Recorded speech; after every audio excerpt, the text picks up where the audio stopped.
Hello friends, నేను వచ్చేసా. Welcome to my YouTube channel.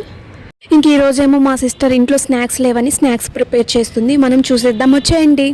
ఇంకా ఫస్ట్ ఏమో కారపూస కోసం పిండి ప్రిపేర్ చేస్తుంది అనమాట మా సిస్టరు. ఇంకా మా సిస్టర్ ఏమో కారపూస చేయడం ట్రై చేయమని చెప్పింది అనమాట. నేను ఫస్ట్ టైం ట్రై చేస్తున్నా. 1 టైం చేయగానే నాకేమో హ్యాండ్స్ అంతా షివర్ అయిపోయాయి. ఇంకొక సైడ్ ఏమో ఆయిల్ హీట్ వస్తుంది. నాకైతే కారపూస చేయడం కష్టం అనిపించింది. ఇంకా అమ్మ సిస్టర్ చేస్తే టేస్ట్ ఉంటాయి, కానీ మనం చేసుకొని తినాలంటే కష్టం. ఇంకా మా సిస్టర్ ఏమో నవ్వుతుంది అనమాట. నేను చేస్తూ ఉంటే ఇంకా నా వల్ల కాదు అంటే, ఏం కాదు చెయ్యి, నేర్చుకో అని చెప్పి నవ్వుతుంది.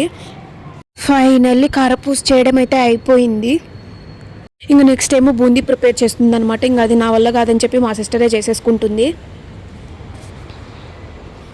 ఇంకా మా సిస్టర్ కుకింగ్ చాలా బాగా చేస్తుంది అనమాట. టేస్ట్ అయితే చాలా బాగుంటాయి. ఇంకా నెక్స్ట్ ఏమో అటుకులు చేస్తుంది.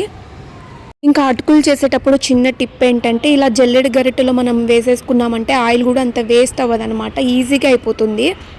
ఇంకా పల్లీలను కూడా ఆయిల్లో వేడి చేస్తుంది అనమాట. నెక్స్ట్ ఏమో కరివేపాకు అండ్ వెల్లుల్లిని కూడా ఆయిల్లో వేడి చేస్తుంది. అమ్మ తల్లి, ఫస్ట్ ఏం ప్రిపేర్ చేస్తున్నారో చెప్పండి అనుకుంటున్నారు కదా మనసులో. మిక్చర్ తయారు చేస్తున్నాం ఫ్రెండ్స్. మేము చిన్నప్పుడు ఇవి బాగా తినేవాళ్ళము. షాప్కు వెళ్ళినప్పుడు బాగా కొనుక్కునే వాళ్ళం ఇవి.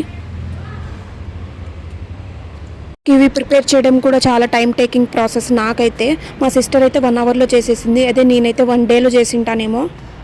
ఇంకా టేస్ట్ అయితే చాలా బాగున్నాయి. ఇంకా మా సిస్టర్ ప్రిపేర్ చేస్తుంటే నేను ఆదిత్య తింటూ ఉన్నాము. ఇంకా హాస్టల్లో నైట్ టైం స్నాక్స్ లాగా తినచ్చు అని చెప్పి కొన్ని తెచ్చుకున్నాను.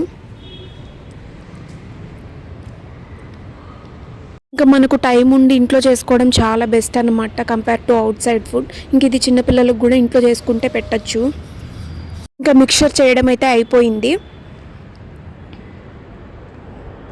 ఈ వీడియో కూడా మీకు నచ్చినట్లయితే లైక్ చేయండి, షేర్ చేయండి అండ్ సబ్స్క్రైబ్ చేయడం మర్చిపోవద్దండి.